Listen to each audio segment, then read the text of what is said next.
Nia Kanti, just 20, had always called her late mother's home in Kumasi, Ghana, her safe place.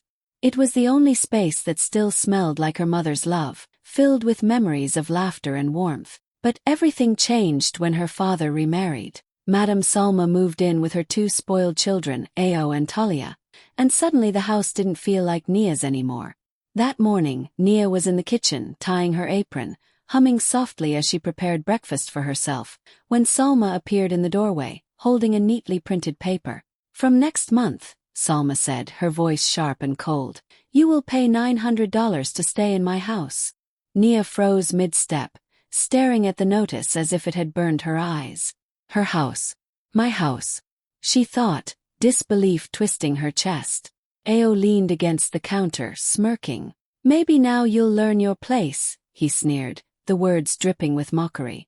Talia, scrolling lazily through her phone, didn't even look up. "Freeloader," she muttered, tossing the word like a dagger. For a moment, Nia felt anger, hurt, and a flash of fear all at once. But then something deep inside her stirred, a quiet, steady flame. She didn't argue, didn't cry. She simply nodded, turned and walked to her room, her steps calm, almost deliberate. A small smile tugged at her lips. They thought they were scaring her. They had no idea that Nia had just begun planning the moment she would reclaim everything that was hers. Life before everything fell apart was completely different for Nia. When her mother, Miriam, was alive, their home in Kumasi felt like a warm blanket. There was always music playing softly, the smell of fresh food in the kitchen, and her mother's gentle voice telling her, "Education will take you farther than money ever will." Every corner of the house held a good memory, late-night talks, weekend study sessions, and laughter that echoed through the walls.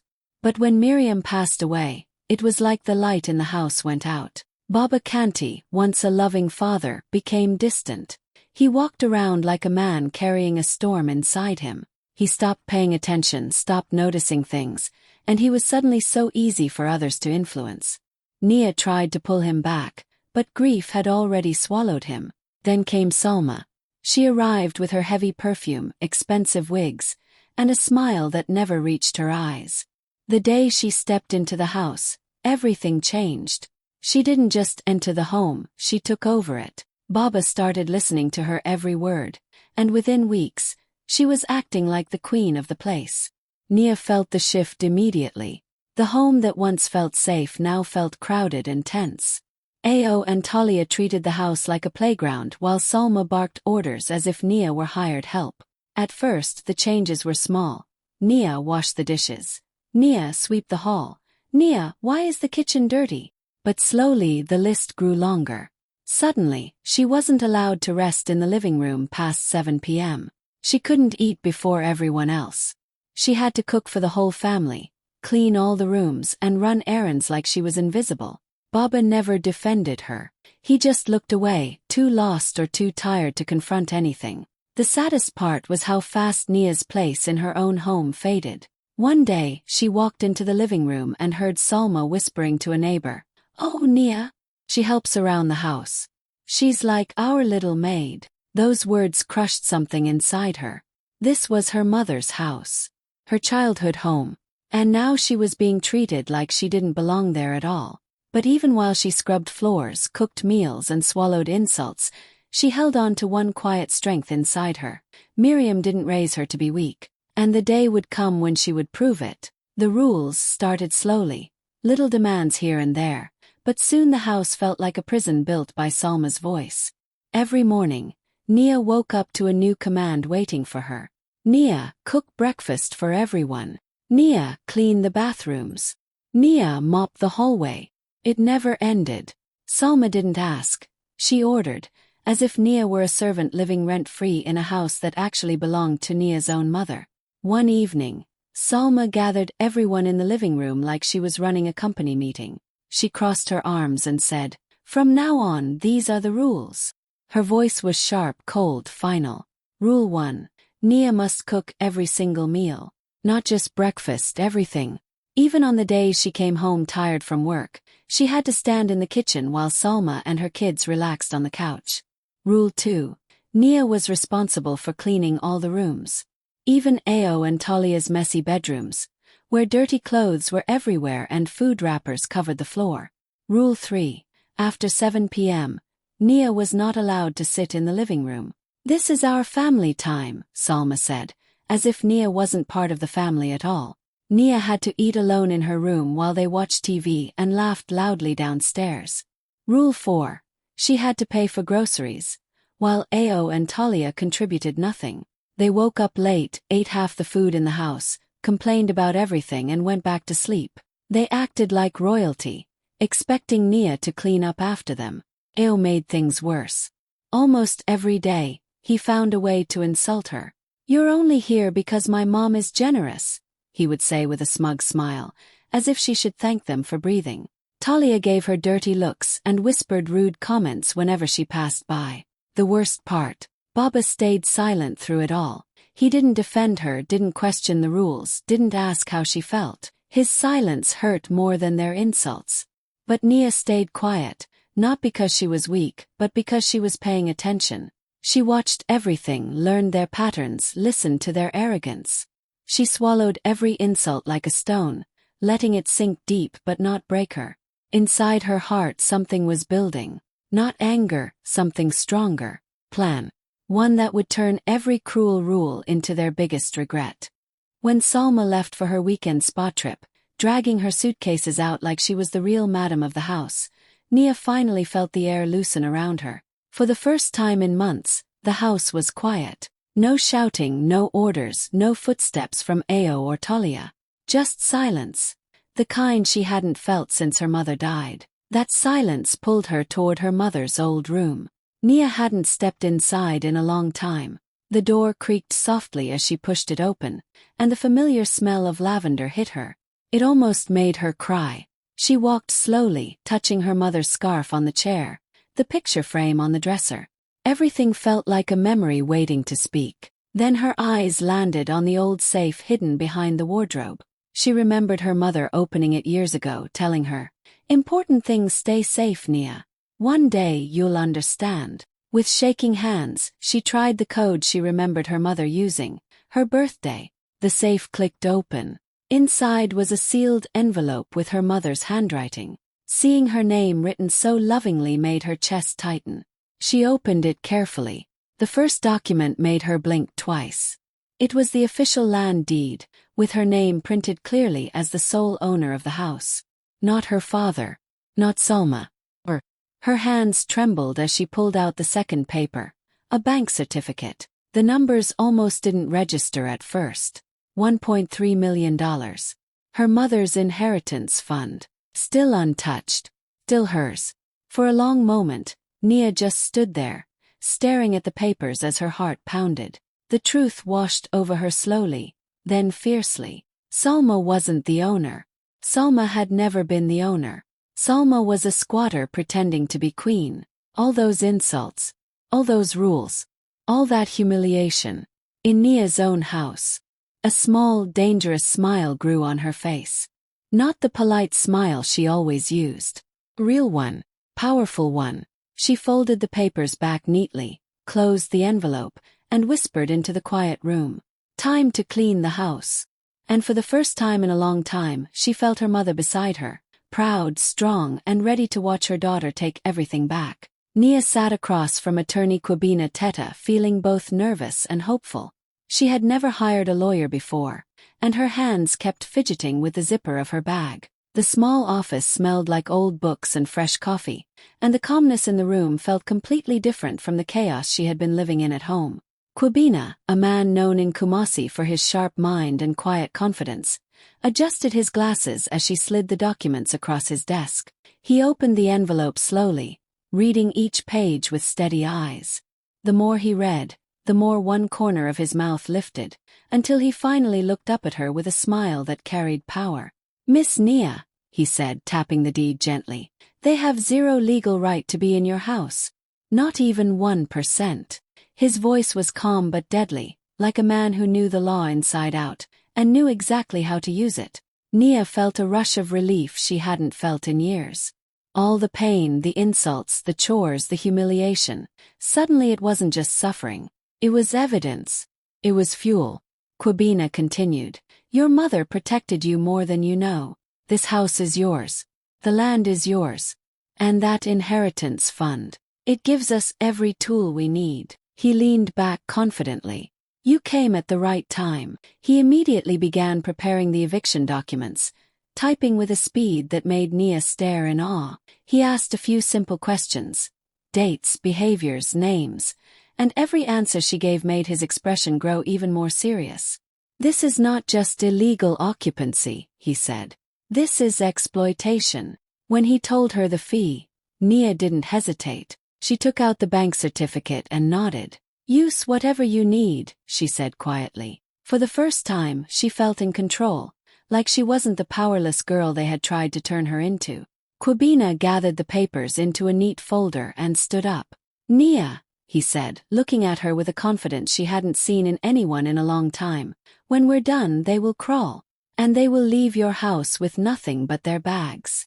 Her heart pounded, not from fear this time but from strength. She walked out of the office with her head high, the afternoon sun warming her face. For the first time since her mother died, she felt something she thought she had lost forever. Oh. The moment finally came. Nia had been waiting for the perfect time, and now that she had every document, every truth, every piece of power in her hands, she walked into the living room with a calmness that scared even her. Salma was sitting on the couch painting her nails. Ao was on the floor playing video games, and Talia was scrolling through her phone as usual. Nia stood in front of them and said, I won't be paying the $900 rent. The whole room froze for 2 seconds, then exploded. Salma shot up so fast her nail polish spilled on the rug.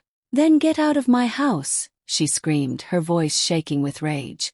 If you can't follow the rules I set, you can leave right now. Ao pointed at the door like he owned it. Yeah, if you don't like it, leave now. We're tired of you acting like you deserve something here. His chest puffed like he was ready for a fight. Talia, completely unbothered, lifted her phone and pressed record. Perfect, she whispered. TikTok will love this. Kicking the freeloader out. She angled the camera at Nia's face, waiting for her to cry or panic. But Nia didn't budge. She didn't raise her voice. She didn't even blink. Instead, she smiled, slowly, calmly, almost kindly. It was the kind of smile that said you have no idea what's coming. She looked straight into the camera Talia was holding and then at Salma. Actually, she said softly, all of you will be leaving. Salma's mouth fell open. Ao paused his game like someone had cut the electricity. Talia lowered her phone, confused. What did you just say? Salma snapped. Nia walked closer, her voice steady. I said, you, Ao, and Talia will be leaving this house. Very soon. Ao laughed, but the sound was nervous. Are you okay? You think you can throw us out of our home? Our home? Nia repeated, her tone almost amused. You still don't understand. She looked at Salma with a calm pity. This house was my mother's. And now legally it's mine. Salma's face twisted. You're lying. Nia shook her head gently. You'll see the truth soon enough. The room went silent. Salma's anger turned into something else, fear. Talia's phone slowly dropped to her lap. For the first time since they came into the house, it wasn't Nia who looked powerless. She turned away, her voice soft but sharp enough to cut them open. Pack lightly.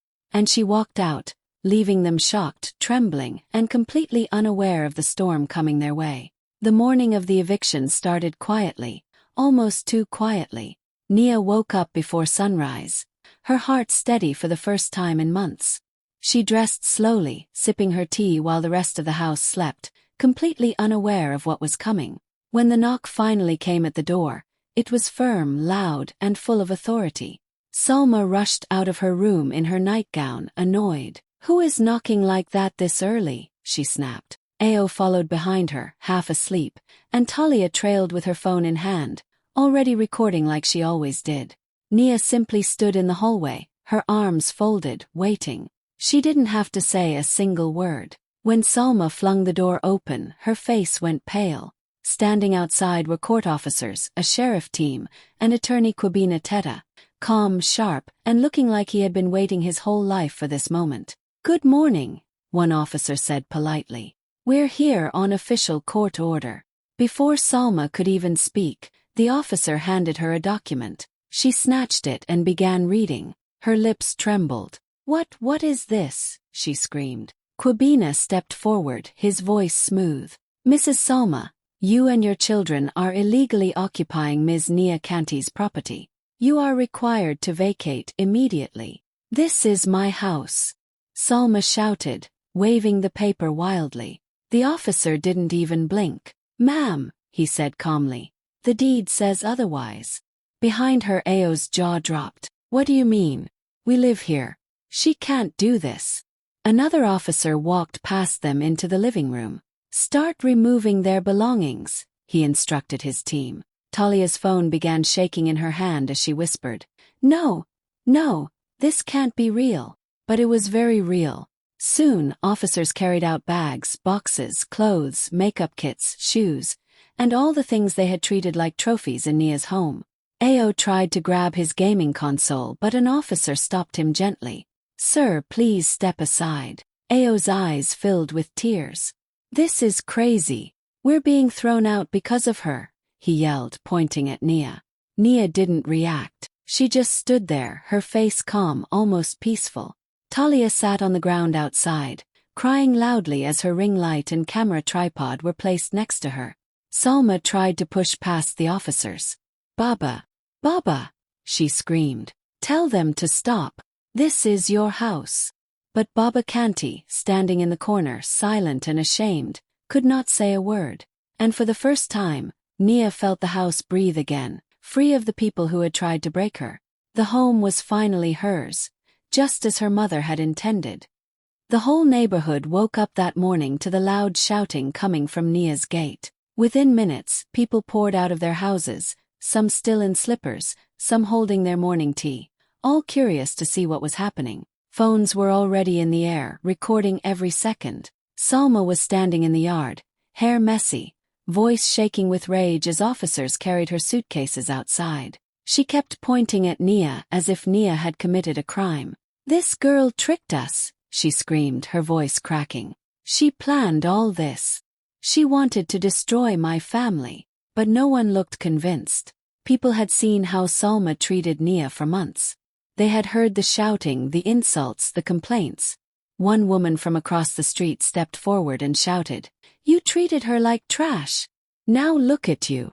The crowd murmured in agreement. Someone else added, "She lived in that house before you came. How can she trick you in her own home?"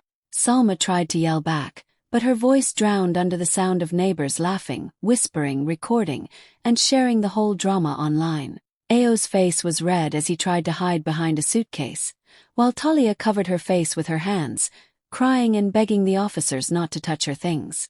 But the officers didn't stop. They followed the court order, calmly carrying every bag, every box, every scattered item out of the house.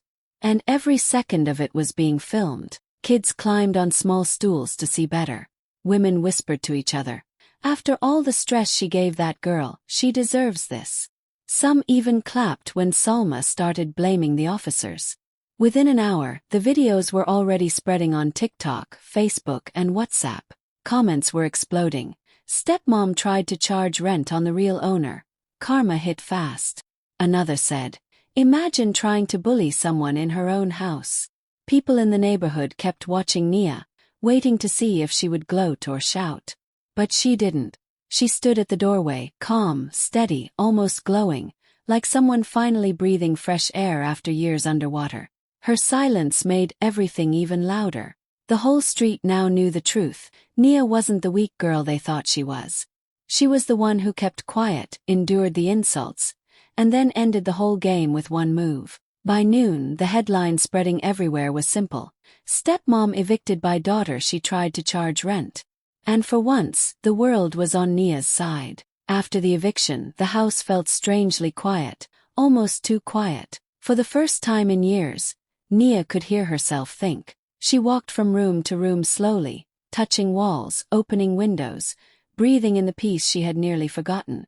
The home was damaged in more ways than one. Broken cabinet doors, stained couches, cracked tiles, signs of years of disrespect. But Nia didn't feel sad. She felt ready. Ready to bring her mother's memory back to life. She started repairs immediately. Workers came in daily, painting the walls in soft colors her mother loved, fixing floors, replacing old furniture, and cleaning out every trace of chaos. She redid the garden too, planting lilies, hibiscus, and her mother's favorite roses. Every morning, she walked outside with a cup of tea and whispered, "Mama, I'm rebuilding everything you protected." The more she fixed the house, the more she felt herself healing. She didn't realize how heavy the past years had been until they were finally over. She moved her things back into her mother's old room, placing the framed deed and the $1.3 million certificate in a drawer, not to hide them, but to remind herself that she had inherited more than money. She had inherited strength. With the inheritance, Nia made a decision that surprised even her. She would create something meaningful. She used part of the money to open a women's business training center in Kumasi, something her mother had always dreamed about but never got the chance to do. The center offered classes in sewing, baking, hairstyling, digital marketing, and financial literacy. Women from all backgrounds came through the doors.